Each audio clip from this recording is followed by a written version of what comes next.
precious big bird. And, of course, I was the only one who performed that particular sacrilege. I think I covered up well, though. Said I hadn't been feeling the best all day. I could be wrong, but it seemed like all the other guys aced the thing with flying colors, so to speak. I came down as white as the door of his plane. Problem is, it isn't supposed to be that way with me. That was why that "he'll never amount to much" thing was really hard to deal with. I'm the son of his favorite daughter. I was given his second name. I was the one he flew all night to see in Buffalo on the day I was born, which just happened to be his birthday too. I'm the one about whom he whispered to Mom, "This one is precious." It would be different if I were a loser, but I'm not. I'm on the football team and the hockey team, ready for my Canuck cousins at the rink any day, and I've got a nice-looking girlfriend. My marks are okay too, but that's the problem. Okay. Everything is just okay with me. Strong safety in football, not quarterback. 5th in scoring in hockey, not first. Barely on the honor roll, not top of the class. And the girl I really want, the one all of us guys at McKinley High want, the goddess Vanessa, with that killer body and blonde hair that seems to blow in the wind, even when she's just standing at her locker, barely knows I exist. I sometimes feel guilty about my interest in her, since it's probably just about looks, and because everyone wants her. I know I can be insecure sometimes, and it makes me act like a jerk.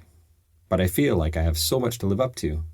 I'm tall for my age, and have Grandpa's dark looks, so I have something to work with. You'd think I'd do better.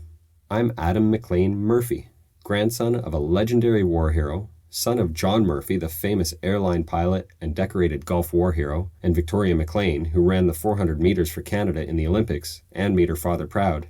And I'm just okay. In my opinion, that isn't good enough. He'll never amount to much. As usual, Grandpa was right on the money. If he'd said that when I was 10 or 12, that would have been different. But it was just last month. Last bloody month. I've only got a couple of years of high school left. It feels like the die has been cast. The door opened, and in came Grandpa's lawyer, dressed in a very unfashionable suit and tie. It looked like he'd bought it at a Target store or some Canadian equivalent. "Good afternoon," he said with a forced smile. It was quickly obvious that he had been under David McLean's spell too. He began by mumbling something about it being a sad day and how much he had revered Grandpa and couldn't believe he was dead, despite Grandpa being a lot older. It was as if he figured the great man would live forever. Actually, he will live forever, I thought, up there in the sky looming over us all like a giant shadow. His funeral had been very difficult. Everyone was really broken up.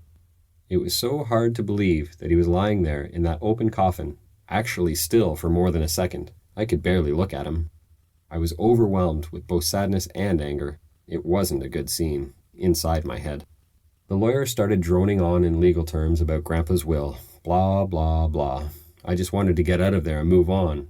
All of this stuff was for our parents' benefit, and I was still feeling too guilty about not being sad, or at least not sad enough. I wanted to wrap this up. But on and on he went, speaking about assets being liquidated and dispersed to the heirs. Big surprise. If I hadn't been packed full of conflicting feelings, I would have fallen asleep. I began thinking about Vanessa, those tight jeans she wears, those form-fitting sweaters. But then, the lawyer actually said something interesting. He stopped for a moment before he said it, as if he had a momentous message to convey. It got my attention. "A sum of money," he said, his voice dropping lower. "A rather substantial sum has been put aside to fund an undertaking, or I should say, 7 undertakings." 7 undertakings? There are 7 aunts and uncles, including Webb's stepdad, who wasn't here. The twins' dad had died a long time ago. But there was something about the way he said it. He'd raised his eyebrows and emphasized the word. But why would Grandpa fund some sort of mysterious project for each of his daughters and sons-in-law? Wouldn't it be better to do it by family, the 4 families? Why would Dad, for example, take on one thing and Mom another? It didn't make much sense. And what could these undertakings, which sounded like something funeral directors did, possibly be? Something strange was going on. Grandpa had something up his sleeve. I looked around at my cousins. There were 6 of us, not 7, 5 Canucks and a Yankee. This is without a doubt one of the most unusual clauses that I have ever been asked to put in a will.